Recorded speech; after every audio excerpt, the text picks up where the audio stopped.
All right, we are joined by Alamogordo Tigers head football coach AJ Cisco, and Coach, I mean, those are the kind of games you want to be involved in against good football teams. You'd rather be on the good side of one of those. Absolutely, I mean, but that was an actual football game. And Lovington probably didn't play their best, and we certainly didn't play our best, but it was a football game, and hopefully it was entertaining for everybody who was there. I felt like we had a pretty decent crowd with everybody there. I wish we would have came out with a victory, but that's a learning moment for our kids and a young football team of learning how to finish games in tough situations when your back's against the wall. I thought we responded well at certain times when we gave up the first touchdown on the first play of the second half, and I thought we responded and come back and get it. And then obviously we had the big onside kick to get the ball back again and go score and put us up. And then we got to learn how to finish and get off the field. Well, and regardless of what happened on that final drive, I thought this was probably the best defensive game you guys had in terms of being able to slow down what is a pretty good offense over there in Lovington's side. It is. They got good skill kids, and they threaten you all over the place with good skill kids, and they make things happen. You go back and watch the film, the first touchdown they scored was not a pass play that he threw. It was a run play that we stop, and he scrambles and ends up throwing to a receiver that's not even looking for the ball. Yeah. So kudos to them. They're athletes who make plays, and they made plays when they needed to. And we got to be able to do the same thing. And that's a part of their skill kids are a bunch of old upperclassmen that got experience in the spring. And our skill kids aren't at that level yet, but that's the part where we talk about growing up, making plays, finishing games off. Yeah, and I would also say, I mean, it seems like your defense has the ability to force turnovers and make game-changing type plays, which is really helpful. I mean, Sanchez's interception was huge for you guys. It was huge. And then you have Stovall that caused the fumble. Yeah. We got to do a better job to get points on the board. Obviously, the Sanchez pick on the goal line, our first priority is just get out of the shadow of our own goalposts. And we did that, and then we got to be able, once that happens, let's sustain a drive and go put points on the board.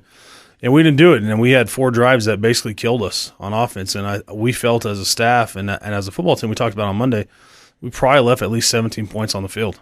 And that makes a huge difference in the game. And there's other plays that if we make those plays, they're not scoring 22 points. But that's why you play the game. Lovington's a well-coached football team. Coach Gonzalez does a good job, him and his staff. They got good athletes. It's a program that challenges for a blue trophy year in, year out. And it's a good experience for us to play, and it's going to benefit us in the long run. And I thought offensively, I mean, I know we look at the first game and you guys put up 45 points, but this week you were against a quality defense and you guys moved the ball really well. I know you didn't finish drives the way you wanted to, but there's definitely some positives, and that triple option really worked well for you. Yeah, and that was our issue is we didn't finish drives. And I thought, and our kids will attest to this, that we felt like we kind of controlled the line of scrimmage for the most part, ran the ball at will, and we just didn't execute and put points on the board when we had to. I mean, you go back to that opening drive or second drive of the game, we get down to the 6, it's first goal from 6, and we go backwards and miss a field goal and get it blocked. And then you get another drive and it's first and 10 from the 20.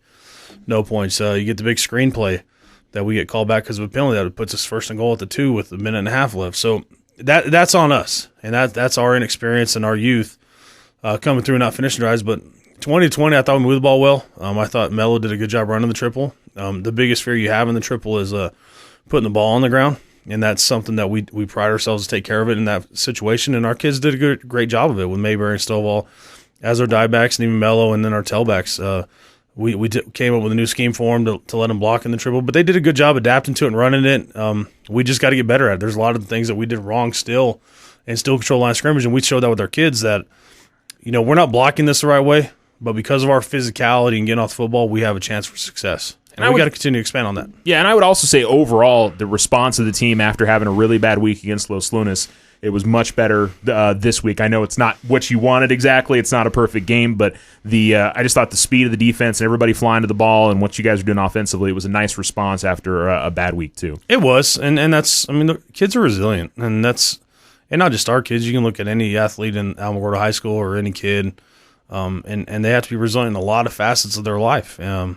Whether it's their home life, whether it's school life, whether it's their athletic life, they got to be able to bounce back and forget stuff and short-term memory. And they obviously have a lot better short-term memory than some of us coaches do.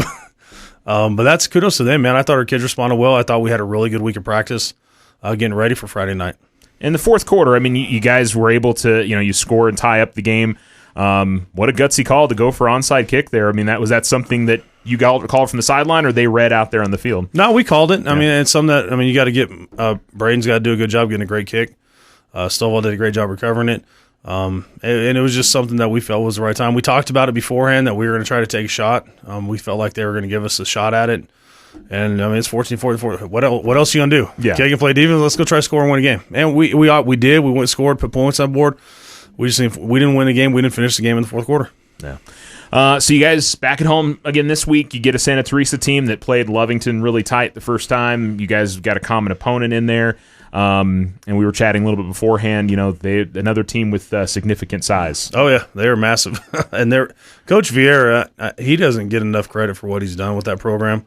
Me and you have talked about him over the years, being a district opponent and then playing him every year. It's not an easy situation to coach football, and he's done a great job of building that program up and got him into the playoffs, and we had to beat him on the last second field goal. And last time we had a playoff game in the state of New Mexico, so that's a credit to him and his program for what they're doing. And they're a good football team. They got good athletes. They're going to be massively huge, and they might be the best defense we played all year. I mean, they're going to fly around and get after you. And I think we saw, we talked about how big Lovington was, but, and maybe you guys don't have the size against either one of these teams, but it certainly seemed like the kids were able to adjust to that and make some plays. You all feel like you can do that again offensively this week? We can. I mean, we make no bones about who wins games and loses games for us. It's our offensive line.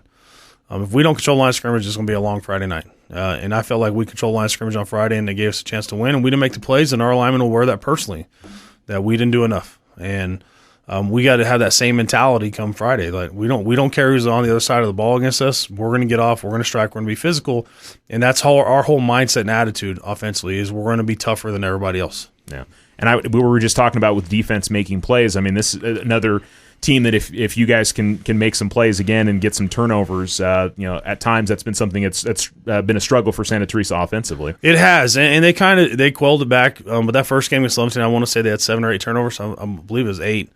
And not on offense, they had special teams mistakes and everything, but you talk about a common opponent, and Lovington beat them by 7 or 8. 8, yeah. And on the road, and Lovington beats us by 1 on the road.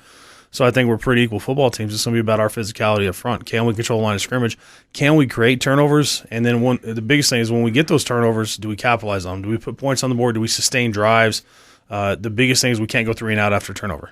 Yeah, and this is a start of a big 4-game stretch for you guys before you head into district. With all 4 of these games, I think you would view as very winnable games for you guys. Yeah, I mean, it's big, and everything's to get us ready for district when we play the big 3 in the state. And Lovington's did a great job of preparing us for that. Los Lunas did as well.